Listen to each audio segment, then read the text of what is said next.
우리가 인생을 살아가면서 지켜내야 될 것이 참으로 많이 있습니다. 어떤 분들은 재산을 지켜야 되고, 그리고 가정도 지켜야 하며 건강도 지키고 우리 미래의 삶도 지켜나가야 하는 것이죠. 뿐만이 아니라 꼭 지켜야 할 것, 나라도 지켜야 되지 않겠습니까? 그런데 이 수많은 지켜야 될 것들 중에서 하나님께서는 우리 믿음의 성도들에게 단 한 가지를 지키라고 말씀합니다. 그것이 바로 마음을 지키라는 것입니다. 왜 여호와 하나님께서 마음을 지키라고 하셨을까요?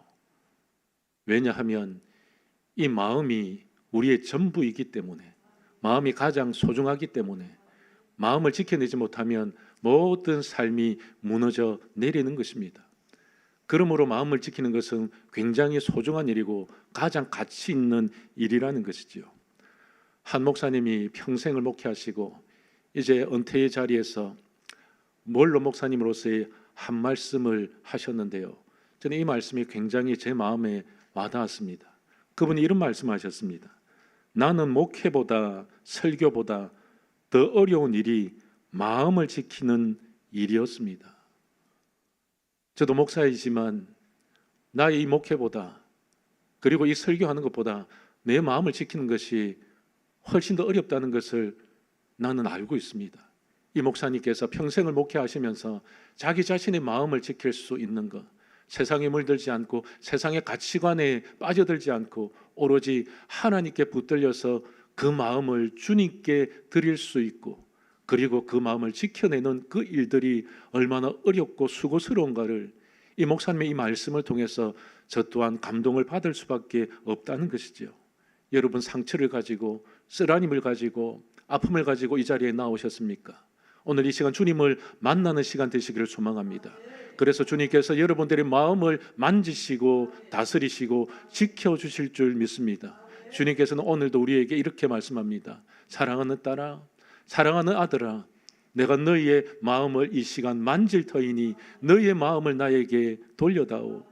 주님께서 이 시간 우리를 만지실 때에 우리가 우리의 마음을 하나님께 열 수 있는 귀하고 복된 시간 다 되시기를 소망합니다. 그럼에도 불구하고 우리가 인생을 살아가면서, 그리고 무엇보다도 하나님의 백성임에도 불구하고 우리의 마음을 지켜내지 못하는 요소들이 있다는 것입니다. 저는 오늘 이 요소들을 세 가지로 정리해 보았습니다. 첫 번째가 상처입니다. 내 마음에 상처가 났을 때에 빨리 치유되고 회복되어져야 되는데 우리는 이 상처를 받았을 때에 어떻게 해야 될지 모른다는 것입니다. 그래서 합법적으로 마귀는 이 상처의 틈을 통해서 역사하게 됩니다. 이 상처를 통해서 이 마음이 썩어지고 이 상처를 통해서 끊임없이 동굴 속으로 들어가게 되어지는 것이지요. 상처 없이 살아가는 인생이 있겠습니까? 모두가 상처를 주고 모두 인생 가운데서 상처를 받을 수밖에 없을 것입니다. 그런데 우리는 그리스도인으로서 이 상처를 잘 관리할 수 있어야 되는 것이지요. 주님께서 내 마음속에 계시다면 우리는 어쩌면은 주님께서 이 모든 상처를 해결해 주실 수 있습니다. 그런데 문제는 무엇입니까? 내 속에 예수가 없다는 겁니다. 예수 없이 살아가고 성령 없이 살아가고 말씀 없이 살아가다 보니까 나에게 닥쳐오는 그 상처를 어떻게 해결해야 될지 모른 채 그렇게 동굴 속으로 깊이 빠져 들어가는 인생이 되어지더라는 것이죠. 이것은 그리스도인으로서 참 부끄러운 삶의 모습입니다. 어떤 분들 이런 분들이 있습니다. 난 상처받지 않습니다. 나는 안 그래요. 나는 상처받을 그런 사람이 아닙니다. 성격이 좋아서. 그런데 상처받지 않는다고 하시는 분들이 한번 상처를 받아보십시오. 더 무섭습니다. 절규합니다. 친구가 없습니다. 이거 빨리 손대지 않으면요, 자살도 합니다. 상처가 치유되지 않으면 나 자신뿐만 아니라 타인에게도 많은 어려움과 그리고 범죄를 저지를 수밖에 없습니다. 수없이 불면의 밤을 지새우면서 내 인생 왜 이럴까? 그런 모습 속에서 하나님은 보이지 않고 자기 자신의 그 상처만 핥고 있는 것입니다. 얼마나 괴롭겠습니까? 성경에 보면 사울 왕이 등장하지 않습니까?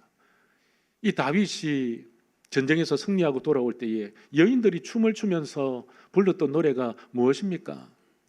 사울이 죽인 자는 천천히요, 다윗이 죽인 자는 만만히요. 그 노래 소리에 상처를 받았습니다. 내가 왕인데 어찌하여서 나의 신하인 다윗에게 더 큰 영광을 돌리나 말입니다. 그래서 이 사울 왕이 곰곰이 생각하면서 상처가 점점점 커집니다. 그리고 이 가시 같은 상처가 계속해서 점점점 골마 터지게 되는 것이죠. 이 군에 가면 봉화지겸이라는 게 있습니다. 작은 상처 하나가 그냥 방치해 두었더니 점점점 커져서 다리를 잘라야 되는 그런 그 지경까지 갈 수 있습니다. 작은 상처였는데, 모리알 같은 상처였는데, 그래서 그는 일평생 동안 다윗을 두려워하고 질투하고 미워하고 시기하고 그 상처로 인해서 그의 일생이 마음을 지키지 못했습니다. 그래서 어떻게 합니까? 평생 동안 다윗을 죽이기 위해서 자기의 일평생을 낭비한 사람입니다. 사랑하는 성도 여러분, 우리가 이 상처를 해결하지 못하면 인생을 낭비하게 됩니다. 불면증이 걸리고 사람을 만나는 것이 두렵고 대인기피증에 걸리고 마음의 문을 닫아버립니다. 그래서 우리가 오늘 이 말씀을 통해서 어떻게 하면 상처를 치유할 수 있을까? 이 점을 우리는 발견하고 돌아갈 수 있어야 된다는 것입니다. 두 번째는 마음의 분노입니다. 이 마음의 분노가 우리 마음을 지키지 못하게 하는 것이죠. 분노는 불과 같습니다. 분노는 태풍과 같습니다. 한번 생각해 보십시오. 불이 붙었는데 바람까지 휘몰아친다. 엄청난 결과를 낳을 수 있습니다. 우리 몇 달 전에 경북 지역에서 불이 나지 않았습니까? 분노의 불이 일어났습니다. 그런데 바람까지 불었지요. 비는 오지 않고 우리의 마음이 성령의 단비로 적셔져 있지 아니하고 우리의 삶 가운데서 늘 언제나 사막과 같은 그 마음, 그렇게 분노하게 되어지면 누군가를 해치게 됩니다. 자기 자신도 다치게 되는 것이죠. 이것을 분노 조절 장애라고 이야기하고 있습니다. 이 시대가 분노 조절 장애에 걸려 있습니다. 여러분, 수도꼭지 있지 않습니까? 수도꼭지를 돌려야만 물이 나오고 또 잠궈야 됩니다. 우리 마음이 그것과 마찬가지라는 겁니다. 내 마음의 분노의 수도꼭지를 열고 닫추는 내 마음의 힘이 있어야 되고 영성이 있어야 됩니다. 그런데 이것이 조절되지 않는다는 겁니다. 그래서 분노하고 그리고 절망하고 살인하고 상해하고 방아를 놓고 사람을 죽이고, 여러분, 이런 일들이 비일비재합니다. 묻지마 살인 사건도 일어나지 않습니까? 얼마 전에 지하철에서 방화 사건이 있었습니다. 서울 지하철 5호선인데요. 이 60대 먹은 어르신이었습니다. 그런데 이 불을 질렀던 이유가 참 답답합니다. 왜 불을 질렀느냐고 이 경찰 조사를 하면서 물었더니 이혼 소송이 걸려서, 그래서 불만이 있어서 내가 불을 질렀다, 이런 말을 하는 겁니다. 자기가 이혼 소송을 하는데 왜 남에게 피해를 줍니까? 자기의 그 힘듦 가지고 왜 남에게 고통을 줍니까? 여러분, 분노라는 것이 바로 이런 것입니다. 내 심령 가운데 분노가 일어나게 되어지면 돌을 가지게 됩니다. 마음의 돌덩이가 생겨나게 됩니다. 그리고 이 돌을 누구에게 던질까? 어느 사람이 걸릴까? 한번 두고 보자 하면서 이 돌들을 마음속에 간직하고 살아가는 것이죠. 그러다가 이 분노가 폭발합니다. 이 분노는 어떻게 보면 외적인 요소가 아닙니다. 내적인 요소입니다. 자기 자신에게 있습니다. 그런데 이 내적인 그 돌을 타인에게 던져버리는 것이죠. 그러면서 그는 이런 이야기를 합니다. 죽은 사람도 없지 않습니까? 다친 사람이 있으면 나와보라고 하십시오. 나 정말 억울합니다. 분노를 표현하는 대부분의 사람들은 자기가 한 일에 대해서 알지 못하고 기억이 나지 않고 이럴 수밖에 없었다라고 합리화하는 것이죠. 아벨을 보십시오. 아벨은 동생 가인을 돌로 쳐 죽였습니다.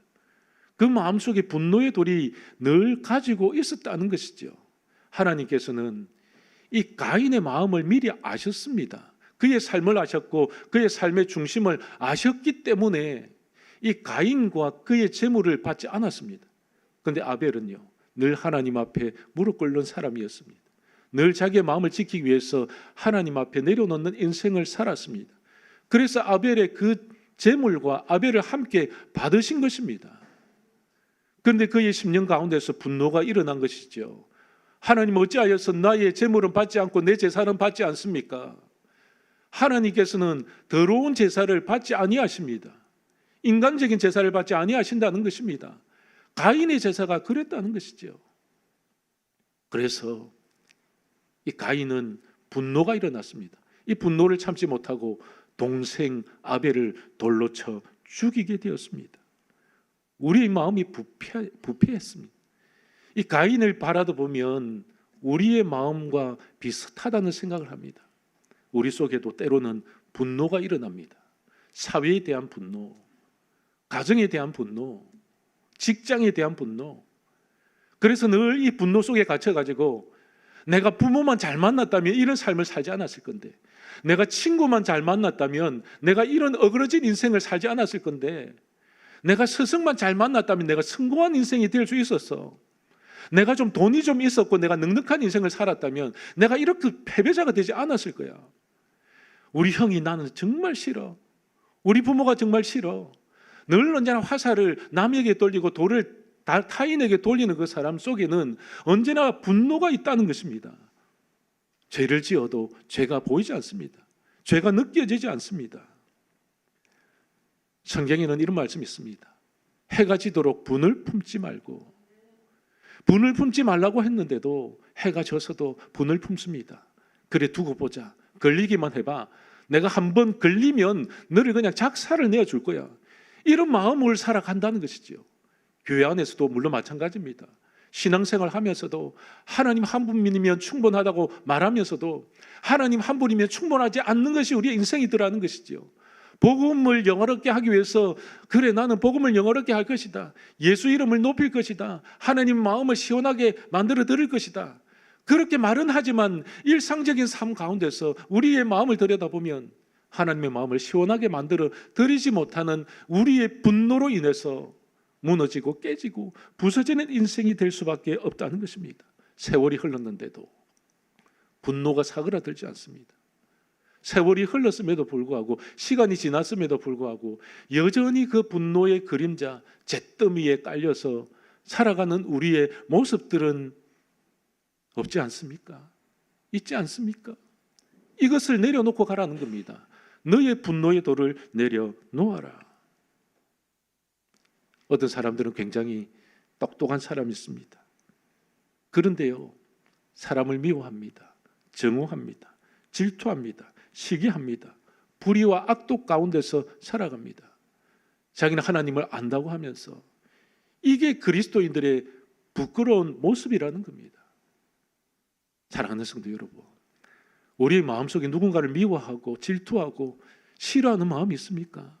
그런 마음을 드는 자체가 내 속에 아직도 성령으로 채워지지 못하고 내가 주님과 동행한다고 하면서 늘 언제나 주님의 손을 놓고 살아가는 사람들. 그래서 우리가 주님과 동행한다면 이런 분노의 돌을 내려놓아야 되는 것입니다. 그리고 세 번째로 중요한 말씀인데요. 우리 심령 가운데에 부정적인 생각을 가질 때에 어떻게 됐느냐? 마음이 무너지고 마음을 지킬 수가 없게 됩니다. 이 부정적인 마음이라는 것이 무엇이냐? 깨진 마음을 가리킵니다. 우리의 마음은 유리창과 같습니다. 거울과 같습니다. 돌을 던져가지고 유리창이 깨졌다. 한번 상상을 해보십시오. 그 유리 조각을 다시 재조합할 수 있겠습니까? 정상으로 돌려놓을 수 있겠습니까? 아무리 좋은 접착제를 가지고 사용한다 하여도 깨진 유리창은요 쉽게 붙어지지 않습니다. 원상 회복이 힘든 것이 바로 깨진 마음이라는 것입니다. 우리 심령 가운데서 깨진 유리창과 같은 마음이 있습니다. 그런데 이 깨진 유리창을 방치하게 되면 어떻게 되겠습니까? 우리의 심령 가운데에 마귀가 출몰하게 됩니다. 마귀가 우리와 함께 친구하자고 다가오는 것이죠. 삶의 염려, 걱정과 근심, 은퇴하면 무엇을 할까? 자식 걱정 가운데서, 나의 건강 걱정 가운데서 늘 근심하고 염려하고, 그런 인생을 살아가다 보면 미래에 대한 불확실성도 찾아오게 됩니다. 나의 미래는 어떻게 될까? 이 나라 이 땅이 어떻게 될까? 무섭고 두려운 마음 가운데서 하나님을 찾기보다 인생의 그 어둠 속으로 기어 들어가게 되는 것입니다. 그 이유가 무엇일까요? 마음속에 예수가 없기 때문에, 마음속에 하나님이 없기 때문에. 우리 속에 예수님이 계시다면, 주님, 나는 이런 상처가 있습니다. 어떻게 해야 될까요? 내 마음을 만져주십시오. 성령께서 치유해 주십시오. 왜 이렇게 미워하고, 왜 이렇게 분노하고, 왜 이렇게 내 마음에 깨진 유리창과 같은 마음이 내 마음속에 존재합니까? 그런데 그것을 가지고 살아갑니다. 아무렇지도 않는 듯이 가면을 쓰고 상처가 안 받은 사람처럼. 이것이 참으로 무서운 사랑입니다. 시한폭탄 하나 가지고 다니는 사람이지요. 우리 인간의 마음은요, 이미 부패했습니다. 썩었습니다. 냄새가 나는 사람들입니다. 원초적으로 부패했기 때문에 하나님께서 우리를 만지시지 아니하고 우리를 치유해 주시지 아니하면 우리의 부정적인 생각, 부정적인 마음, 질투하는 마음, 이 모든 것에서 해방될 수가 없다는 것입니다. 예레미야 17장 9절에 만물보다 심히 부패한 것은 마음이라 누가 능히 이를 알리오마는. 만물보다 심히 부패한 것이 인간의 마음이라는 것이죠. 지금의 쓰레기 하치장이 있지 않습니까? 쓰레기를 다 모으면 어디로 가겠습니까? 쓰레기를 모으는 집합소가 있습니다. 하치장이 있습니다. 그 수많은 쓰레기들보다 우리 한 인간의 마음이 훨씬 더 부패했다는 것이죠. 이 지구가 오염되고 있다고 이야기합니다. 그런데 이 지구의 오염보다도 더 심각한 것이 인간의 마음이 부패했기 때문이라는 것입니다. 우리의 마음은 어떨까요? 여러분들의 마음을 지키고 있습니까? 여러분들의 마음은 깨끗합니까? 여러분들의 마음은 이 자리에 와서 하나님 보실 때에 너의 마음이 정말로 샘물과 같구나, 깨끗하구나, 내가 너의 마음을 받아줄게. 우리의 의지로는 되지 않습니다. 우리의 생각으로는 되지 않습니다. 하나님의 형상으로 지음받았는데 이 마음이 부패함으로 죄를 짓고 이 죄로 인하여서 더욱더 죽음의 문턱을 향해 달려가는 우리의 모습들, 그리고 하나님을 배반하고 교만하고 고개를 빳빳이 들고 어떻게 하면 하나님을 떠나서 살아갈 수 있을까 하는 그 생각 가운데서 서로에게 상처를 주고 배반하고 질투하고 쓰러지고 문드러지는 이 인생 가운데서 주님께서는 우리에게 주목하십니다. 내가 너를 이렇게 세워주겠다. 너의 그 마음들, 썩어 문드러져 있는 마음들, 상처받은 영혼들 내가 치유해 주겠다. 그러면서 오늘 우리에게 중요한 말씀을 주시고 계십니다. 그 말씀이 20절과 21절 말씀입니다. 오늘 같이 한번 이 말씀을 읽어보겠습니다. 자, 20절과 21절 말씀 시작. 내 아들아, 내 말에 주의하며 내가 말하는 것에 내 귀를 기울이라. 그것을 내 눈에서 떠나게 하지 말며 내 마음속에 지키라. 아멘. 오늘 하나님께서 이 말씀을 주시는 것이 어떤 의도였을까요? 어떤 뜻이 있을까요? 하나님의 말씀만이 우리의 분노를 떠나보낼 수 있습니다. 하나님의 말씀만이 우리의 상처를 치유할 수 있습니다. 하나님의 말씀만이 부정적인 생각 가운데서 우리를 끄집어낼 수 있다는 것입니다. 하나님의 말씀이 길이요 진리요 생명이라는 것이죠. 세상의 그 어떤 병원에 가도요, 우리의 마음을, 우리의 상처 입은 영혼을 치유할 수 없습니다. 상담을 한다고 치유될까요? 좋은 약을 먹는다고 치유가 될까요? 가장 좋은 우리의 영혼의 양식은 하나님의 말씀이요, 우리의 영혼을 치유할 수 있는 영혼의 약은요, 여호와 하나님의 입으로부터 나오는 모든 말씀인 줄 믿으시길 소망합니다. 오늘 잠언에서 말씀하는 것이 바로 이것입니다. 너희들이 세상 가운데서 지킬 것이 너무나도 많다. 너희들의 재산도 지켜야 되고 자녀도 지켜야 되고 부동산도 지켜야 되고 집도 지켜야 되고 가정도 지켜야 되고 직장도 지켜야 되고 사업도 지켜야 된다. 하지만 무엇보다도 지켜야 될 것이 있는데 그것이 바로 마음이다. 이 마음을 지키기 위해서 너희들이 어떻게 살아내어야 되느냐? 하나님의 말씀에 집중하라. 하나님의 말씀을 쫓아 살아라. 하나님의 말씀을 늘 묵상하고 순종하고 그리고 하나님의 말씀에 반응해라. 살아있는 영혼, 살아있는 마음은 하나님의 말씀에 반응하게 되어지는 것입니다. 우리 한때 자일리톨이라는 껌이 굉장히 선풍적인 인기를 끌 때가 있었습니다. 저도 자일리톨 껌을 가끔씩 씹는데요. 근데 이 자일리톨 껌을 만든 이유가 있었습니다. 이 핀란드에서 아이들이 충치에 굉장히 많이 걸려서 사회적 문제거리가 된 것입니다. 어떻게 하면 이 아이들의 충치를 해결할 수 있을까? 여러 과학자들을 머리를 맞대고 연구를 했습니다. 오랜 연구 결과 끝에 나온 것 중에 하나가 이 자일리톨이라는 성분이었습니다. 이 자일리톨이라는 성분을 가지고 있으면 이것을 통해서 아이들이 충치를 예방할 수 있다는 것이죠. 이것은 국민보건에도 굉장히 획기적인 사건이었습니다.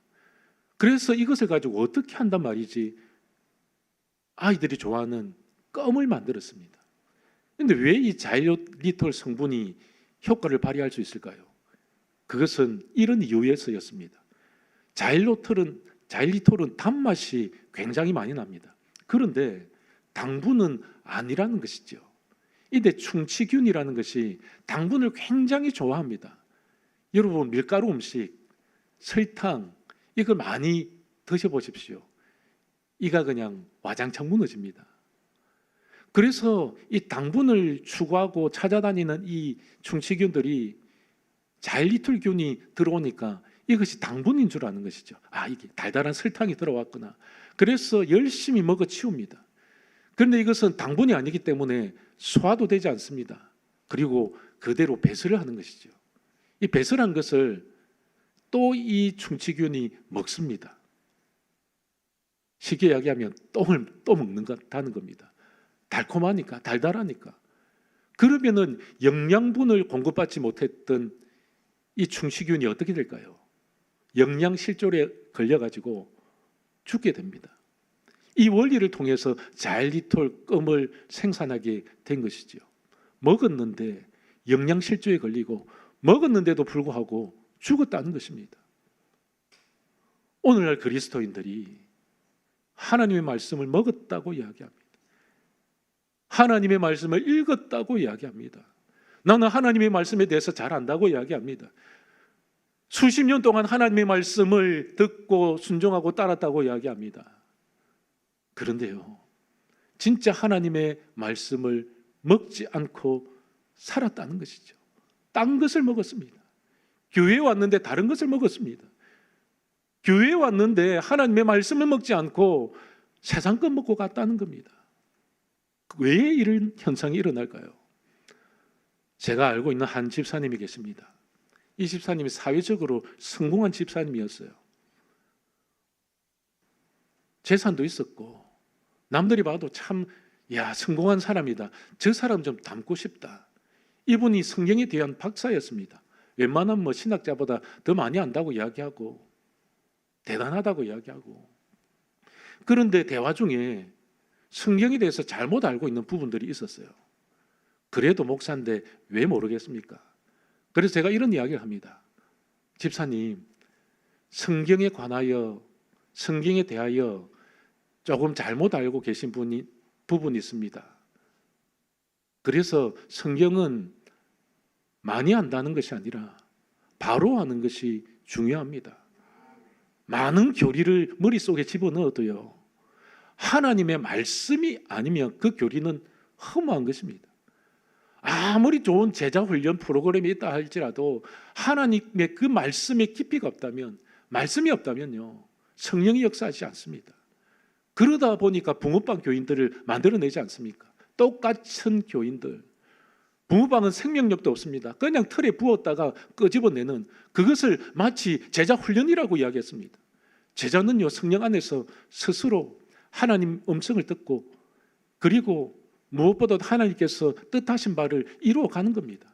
그런데 제자 교육 좀 받았다고, 내가 좀 성경 좀 안다고, 요즘 유튜브를 통해서 많은 제자 훈련도 있고요, 유튜브를 통해서 유명 목사님의 설교도 나옵니다. 그분이 중심적으로 한 이야기가 그거였습니다. 나는 유튜브를 통해서 많은 것을 얻었습니다. 훈련도 받고 제자 훈련도 받고, 유명 목사님의 설교라면 모르는 설교가 없습니다. 다 들었습니다. 그래서 설교에 대한 비판과 분석에도 내가 탁월합니다. 그리고 내가 마지막으로 질문했습니다. 그렇다면 우리 집사님, 성경을 몇 독했습니까? 몇 번 읽어보셨습니까? 창세기부터 요한계시록까지 머리를 끄적끄적 사실은요, 저 1독도 못했습니다. 1독도 못했지만 성경에 대해서는 잘 압니다. 주석도 받고 이 신학자들의 이 논문도 읽어봤고, 그런데 1독은 못했습니다. 하지만 저는 성경에 대해서 잘 압니다. 여러분, 성경에 관하여 안다고 이야기합니다. 예수님에 관해서 알고 있다고 이야기합니다. 하나님에 관해서 알고 있다고 이야기합니다. 그런데 하나님을 모르고 예수님을 모르고 말씀을 모른다는 것이죠. 우리는 교회에 다닐 때에 누군가에 관해서 알기 위해서 온 것이 아닙니다. 지식을 축적하기 위해서 온 것이 아닙니다. 우리는 하나님을 만나야 되고 하나님 중심으로 살아야 되고, 하나님의 말씀이 우리의 생명을 살린다는 그 말씀 가운데서 우리는 이 생명력 있는 인생을 살아낼 수 있어야 되는 것입니다.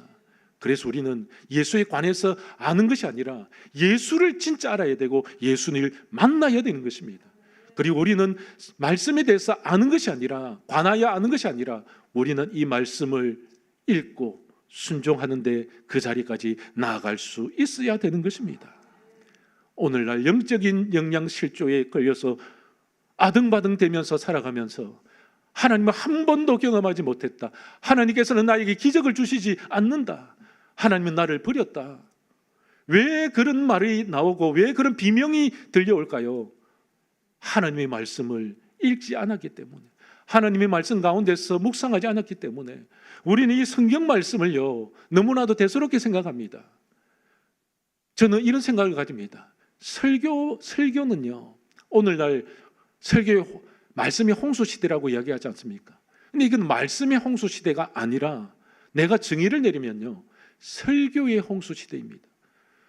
하나님의 말씀이 우리의 심령 가운데서 잘 박힌 것이 아니라 세상에 떠돌아다니는 설교자의 말씀, 설교자의 이야기, 유명 설교자의 이야기, 저의 설교는요, 달콤한 잘리톨 껌과 같습니다.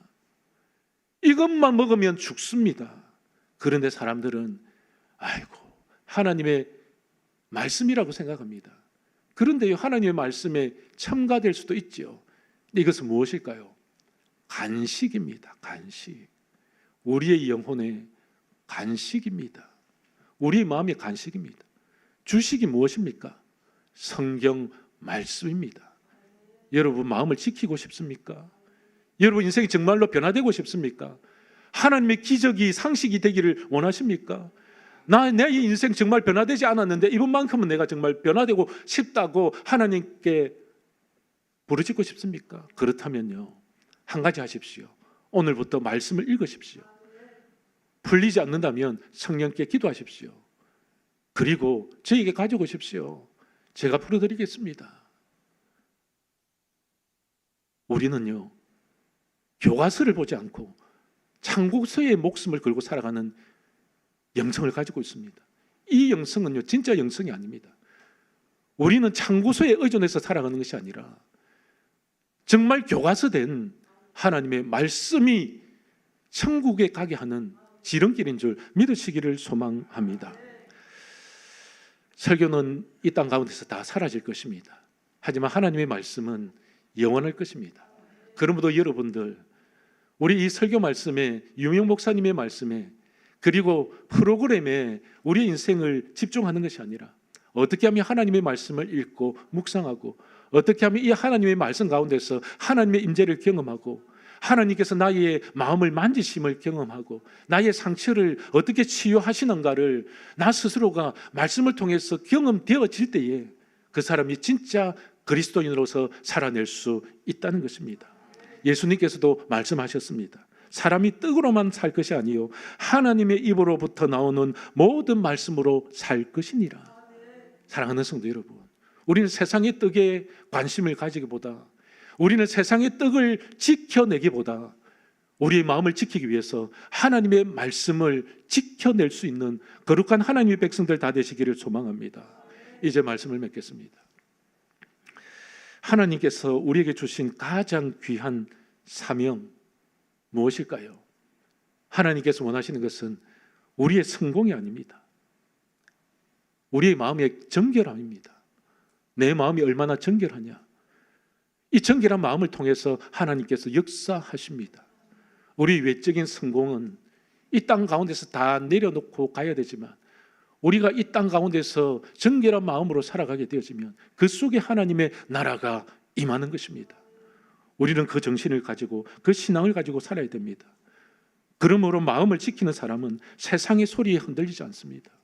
세상의 어떠한 소리가 들려온다 할지라도 우리는 귀를 닫고 하나님의 음성에 집중할 수 있는 것입니다. 마음을 지키는 사람은요, 원망하지 않습니다. 불평하지 않습니다.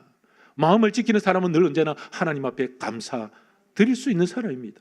마음을 지키는 사람은 상처가 아니라 오히려 찬양이 흘러넘칩니다. 상처가 아니라 오히려 사랑할 수밖에 없다는 것입니다. 마음을 지킬 때에 우리에게 얻어지는 것들이 너무나도 많다는 것이지요. 미국의 복음주의 신학자 존 오터버그는 이런 말씀을 하였습니다. 당신이 될 수 있는 최고의 모습은 당신의 마음이 하나님께 온전히 붙들려 있는 사람이 되는 것이다. 우리가 온전한 그리스도인으로 살아가기 위해서는 하나님께서 나의 마음, 우리의 마음을 붙들고 있어야 돼요. 그러기 위해서는 어떻게 될까요? 우리의 마음을 하나님께 내어드릴 수 있어야 되는 것입니다. 사랑하는 성도 여러분, 우리의 마음을 내어드리기를 소망합니다. 하나님 앞에 우리의 마음을 내어드리고, 하나님, 나의 마음을 붙들어 주십시오.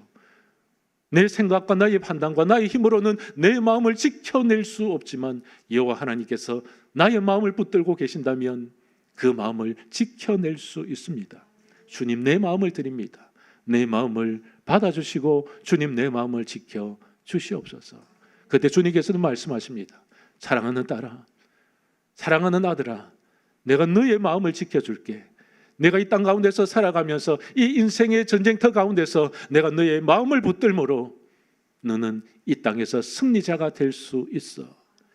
이 하나님의 음성을 듣고 돌아가고, 그리고 모든 상처와 부정적인 생각과 그리고 우리의 모든 분노가 사라지고 하나님의 마음, 예수의 마음으로 살아가는, 그리하여 승리하는 하나님의 거룩한 백성들 다 되시기를 소망합니다.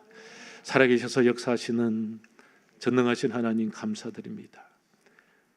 모든 지킬 만한 것보다 더욱 내 마음을 지키라.